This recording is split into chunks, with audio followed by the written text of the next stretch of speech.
So learning objective 4, discuss the early development of Standard Oil and show how its founder, John D. Rockefeller, exemplified the ideal of social Darwinism. So Rockefeller was born New York, 1839.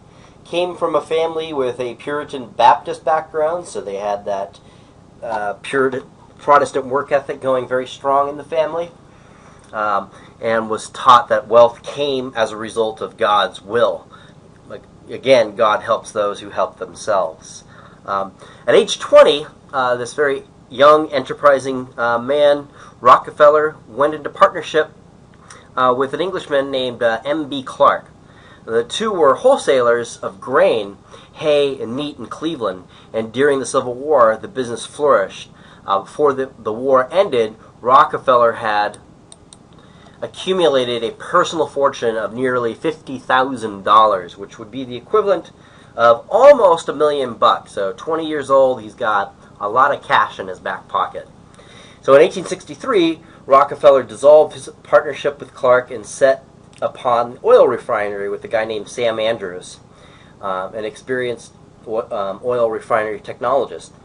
At first, there seemed to be little use for gasoline, and people who knew Rockefeller basically saw him as a young guy kind of throwing his money away, putting all of his eggs in one basket, that sort of thing.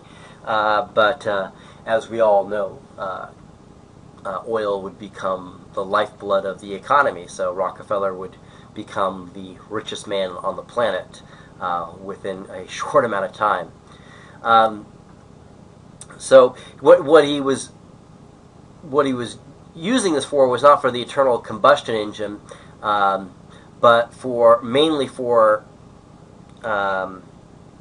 kerosene lamps as a way of illuminating homes. This was his first product. Later he would get into other aspects of oil refinery, but this is at first what he did with it. So between 1863 and 1870, Rockefeller picked up additional partners. In 1870, he organized the famous Standard Oil Company with a capitalization of $1 million. The significance of the formation of the company was not only the combined resources of money power, but also coming together of the men who had the brain power to capture control of the oil market. Examples of this was a guy named Henry Flagler, who was in charge of transportation and came up with the rebate and drawback tactics. And what this was some kind of dirty tricks where they would go up to a railroad company and demand that they got a rebate, meaning a cheaper freight cost, and that their competitors would have to pay higher, right? And so if the railroad refused it, well, Rockefeller would just pull his business, and he would take his business to the competition for freight. And so since Rockefeller had so much to begin with, he was able to exponentially build up his business with these dirty tricks. Again, this is before government regulation. In addition, Rockefeller spent heavily to make his plant the most efficient in the country so he could undersell all competitors and still make a sizable profit. Often, he would sell his products well below cost in selected markets in order to ruin a competitor and then recoup his losses by charging higher prices than ever before once he had the market all to himself. Second, as the volume of business steadily increased, Flagler approached the railroads there and demanded he be permitted to pay lower freight rates than any other competitors. Again, this is where they were able to make a killing with their market shares.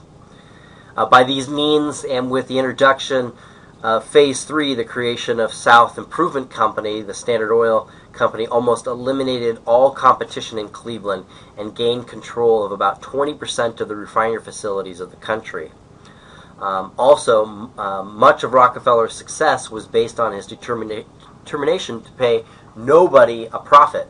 instead of depending on the products or Rockefeller undertook to make its own barrels, cans, staves, and whatever else was needed. This is known as a vertical monopoly. So he was beginning to have a horizontal monopoly, which is wiping out the competition, and then he was beginning to have a vertical monopoly, which is buying up all of the suppliers. So he's paying nobody a profit.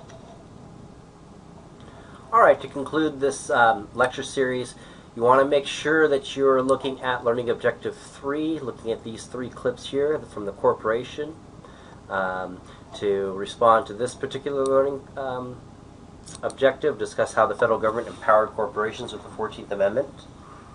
You also want to get to Learning Objective 5, identify specific examples of how Miss Ayn Rand expressed social Darwinism. Be specific. And then Learning Objective 6, read the following chapter and identify specific examples of how social Darwinism benefited corporate capitalists. Identify specific examples of how it posed significant challenges to the working class. So go ahead and click here on the web page